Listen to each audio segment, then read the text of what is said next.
Welcome everyone. Sure, what a time. We have got the first episode of the Bergvliet Cricket Club's new podcast, aiming to be a weekly podcast called Seeing Off the New Ball.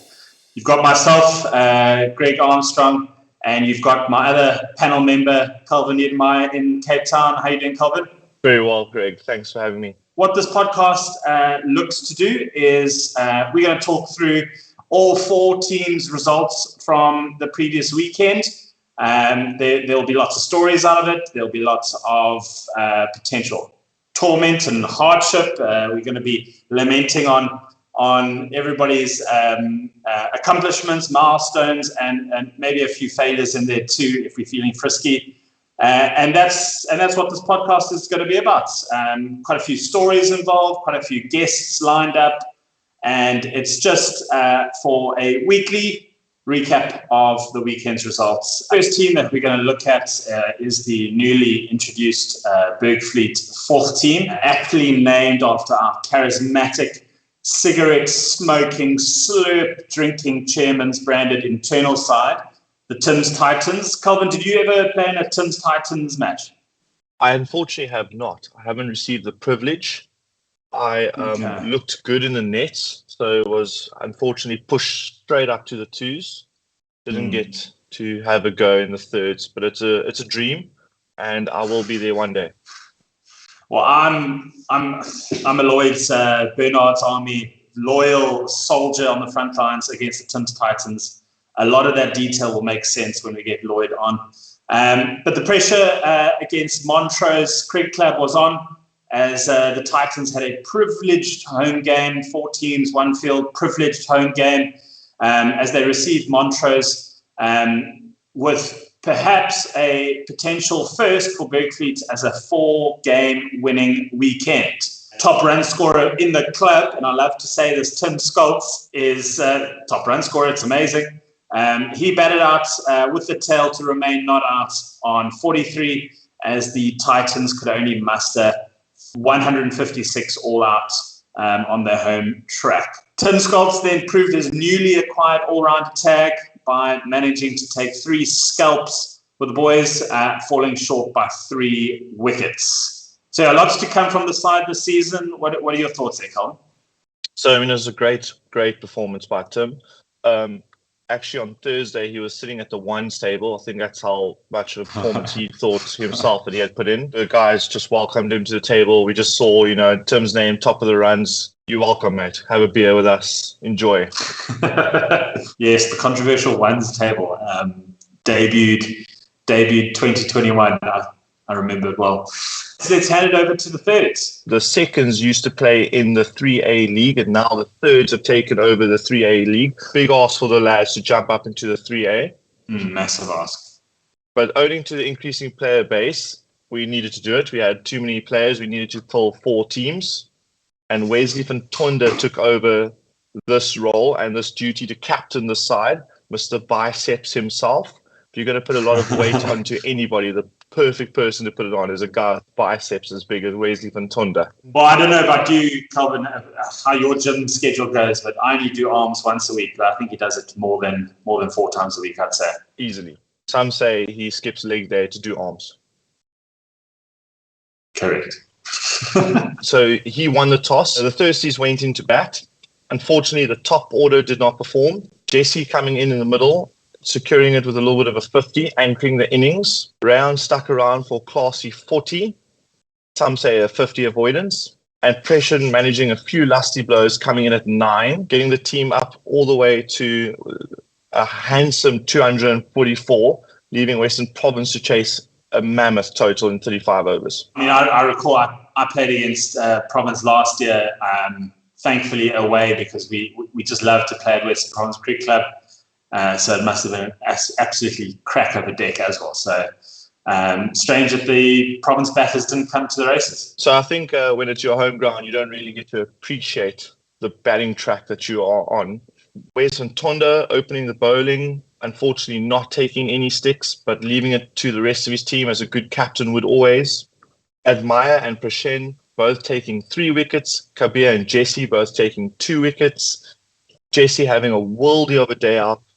What a man of the match performance for sure. Scoring a good 50 and taking 2 wickets. Another all-rounder, it sounds like, in the club. That leaving the Bergvliet bowlers able to bowl Western Province Cricket Club out for 107, giving them a bonus point win of 138 runs. So it's a great start to the thirds in the 3A, especially with the boys who are having to jump up and take on that higher role. So congratulations, lads. That's a massive, massive result. Many a Bergvliet team has toiled away in 3A without success. Now we go over to the twos, the named Miracle Men. So aptly named after the author of the book called The Miracle Men, Lloyd Bernard, captained this team last season. The name seems to have stuck, but the Miracle Men, captained by Rushdie Gideon, they travelled out to Bergvliet Cricket Club for their Reserve G match, and they did pretty well. They managed to crush Bonties, setting themselves 85 for the win. Ryan van Niekerk turned in what I assumed would be his career best bowling figures of 3 for 11. I don't know what he's doing in the nets nowadays, Calvyn. I'm not there. Can you please talk to me about Ryan van Niekerk? So up until yesterday, Ryan van Niekerk stood about 40 yards back and just had chats and banters with the coaching staff. Yesterday, for the first time, I saw that guy turn his arm in the net. I think he's actually trying to say something, that he is now a bowler. He was in the spinner's net and not the part-timers net. So I don't know if he's giving himself this promotion. But yeah, he's definitely put his hand up and is asking questions from a bowler's point of view. I think Lloyd Bernard's back in the mix this weekend as the captain, so I don't think he'll be having any of it. I don't think his arm is easy to twist as was Rush's. Rush being a new guy in the club, so obviously he had no idea. So Ryan obviously must have talked a big game and got himself an over or two. But it seems to have worked.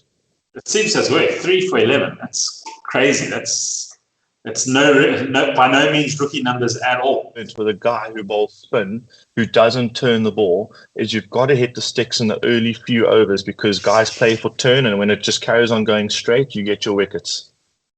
So you say the lack of turn is helping Ryan in his spin bowling career? 100%. Definitely for the first 3 overs. Looking further afield down the bowling lineup, Matthew James and Wesley Sathia chipped in with 2 wickets apiece. We'll be talking about Matthew James in a short while because the batters avoided the banana skin, chasing a low total, and we'll get to defending a low totals later on in the show. But they managed to get the total across the line within 18 overs for a big bonus point win. And top scoring on the day was that man I mentioned a bit earlier, Matthew James, also turning in a bit of an all-rounder type of a performance. Seems to be the theme of the past weekend for a 7-wicket bonus point win. Not too shabby, boys. We come across to the ones. I first made a short trip out to a local Polesmore Cricket Club. We arrived at the venue and noticed that the pitch wasn't prepared. It was last minute rolled, which then meant the only way to explain it is if you go to the beach and you know that hard, crusty sand that you stand on, and as soon as it breaks, you just get the soft beach sand. That's pretty much the pitch that we arrived to on Saturday. It was one where no captain knew what to do if they had won the toss. We unfortunately lost the toss, and we were put into bat. We knew immediately from the third ball that this pitch was going to behave in ways that no one can even try and bat to. If you tried your best to hold your wicket, there was a ball that had your name on it eventually. It was going to do something that you couldn't even play for. And unfortunately, we were all out for 66, with leaving us on the sidelines wondering what on earth is this done, and like how could you even bat in this pitch? There were so many guys who went out to balls that were unplayable, pitching short, hitting toes, bowling full, popping past the ears. So luckily we have quite a fast attack, and we actually had a little word with the umpire saying, I mean, their bowlers were a little bit slower, ours are quite quick. Is this still going to be safe for the batsmen on their side? They then said, no, listen, we're chasing 66. We're not going to lose out on this one, mate. So we're like, okay, fine. If that's the decision you want to make. So immediately I go to the captain. I say, hey, Bugger, I'm throwing on a helmet and I'm putting on a ball box. And I'm standing under the chins and I'm going to catch everything these guys try and block. With us having to go back out to bowl on this, it all seemed pretty lost. But we were determined not to let these guys beat us with a bonus point. It started off with Lloyd Bernard, our second team captain, who got the call up, taking 2 sticks, both catches by myself under the helmet. So immediately it worked. He's now rated himself as a gas bowler since it's his first time in his career. He's taken 2 under the helmet, maybe even 1. With this uncertain pitch, we thought we always were in with a shout, and who knows what could happen. Within the first 3 overs, we had them 3 down for no runs, and we thought, oh my God, we've got a game on our hands here. It's all about just keep bowling in the good areas, and they'll struggle just as much as we did. Captain Bryden led from the front with the club's first fifer of the season. Massive contributions from Lloyd Bernard, taking 3 wickets, and Lloyd Williams made an impact as soon as he came on, taking 2 wickets, and I think he took the first wicket on the second ball that he bowled. All it was is it took full and straight and troubled these batsmen. With 2 wickets left and 11 runs to win, it was anybody's game. And eventually we managed to get them all out for 61 and winning that game by 5 runs. Can you believe it? Man, so I've got a few questions on this. I was following the game on the Stumps app live, and I sort of looked away and I looked back, and we were, if I'm not mistaken, 6 or 7 wickets down for next to nothing. And I messaged Adam, and I was like, what the hell is going on here? Obviously, Adam, director of cricket. And yeah, he just mentioned what you said, just an absolute shock of a pitch. And some people are calling this the escape from Polesmore. I think that's quite apt. You guys did what you needed to do to defend 66, which I think as a performance, definitely ranks up there with one of the greater stories and performances in the club's history. So I'm glad we're speaking about it. Calvyn, I've got a quick question for you. Who's taking the new ball now? You or Maddie? So Matthew Amin takes first ball now. I've been demoted since you've left. Yeah. Was that a conversation, or both like the pressure on our shoulders? So it was one of those weird ones where he came to me and said, hey mate, I'm happy to take the new ball. And I was like, no wait, I'm happy to take the new ball. Or when we say new ball, we mean the first ball of the game. And we both kind of looked at each other going, hold on, we've never been in a situation where both batsmen are happy to do this. Because normally one walks up and says, I'll take the new ball, then the next one goes, oh sure mate, go for it, go see that first ball by all means. 100%. So I've had to stand down, and Matthew Amin as the senior batsman. When I say senior, I mean been at the club longer. So I now watch the first ball go past and sit there nervously on the non-striker's end. That's how I've got sitting there going, don't go out first ball, mate. Don't go out first ball. And this, Peter, you mentioning off camera that this is 1D, hey? Our second match in First Division. Official umpires. It's quite exciting. Normally 2 guys are umpiring and 1 scoring, and there's only 5 of us left in a little huddle. Now with both umpires out there and a scorer, all 11 of us, or not 9 of us who aren't batting, are sitting together, and actually it's quite a lot of here. It's quite a lot of banter. Lloyd Bernard, one of the because he's the captain of the 2s, he comes with terms and conditions. And one of these terms and conditions was that he does not bat 11. He's number 10. Okay. So, Bryden signed that dotted line and accepted those terms. And when the 9th wicket fell, Lloyd went to his car quickly to get his glove or something. And as he was busy doing that, out walks Dan Steyer, who's halfway to the crease already. He was supposed to be our number 11. He has walked ahead of Lloyd. And nobody has taken note of this. And no one even thought of anything. And next minute, Lloyd comes steaming into the change room, throwing his glove and saying, "This is absolute rubbish." And we're like, "Mate, what's wrong? What are you going on about?" He goes, "No, I'm supposed to be batting ahead of Dan Steyer." And we're like, "Oh, sure, but you're right. You are supposed to be batting." Like, what is Dan doing? Like, how's he just walked out to bat? No, it's not his turn.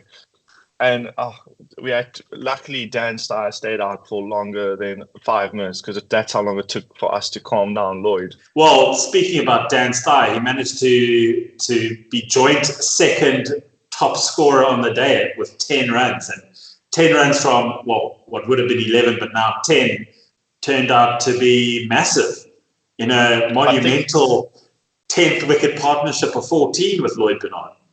I think it was a lot of fear of if he came out, he was going to hear the wrath of Lloyd.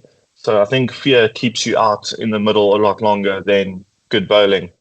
Good 18 balls he faced for that 10, and Lloyd managed 19 balls. I mean, when you're talking about setting 66 to defend or to chase, these are big numbers. I say with a smirk on my face, these are big numbers. I remember last season Daniel Steyer managed a performance. If I'm not mistaken, he scored a 50 when quite a few team members were out. Wedding season, what you going to do? He hasn't asked to bat in a net yet at practice, so luckily he still does consider himself a low order batsman. So that's good news. Awesome, guys. That brings us to the end of the inaugural seeing off the new ball with myself, Calvyn, and we'll have a new member in the panel next week, Arnu, and from Peter, producer Peter in the background. It's been great. We're going to aim to do this weekly. We're going to recap on the weekend's results, and next week we're going to look ahead to a massive semi-final in the Ama T20 competition for the ones. Calvyn, any last words from your side? Yeah, it was great fun. I enjoyed being on the show. I'll definitely hang around the pubs after the game just to find out any more funny stories. That's when the truth comes out. So, on the record or off the record, you have to say that. Huh? Oh, that's very true. That is something I do need to start saying. I was looking forward to that for next week. Awesome. Cheers, guys. Cheers.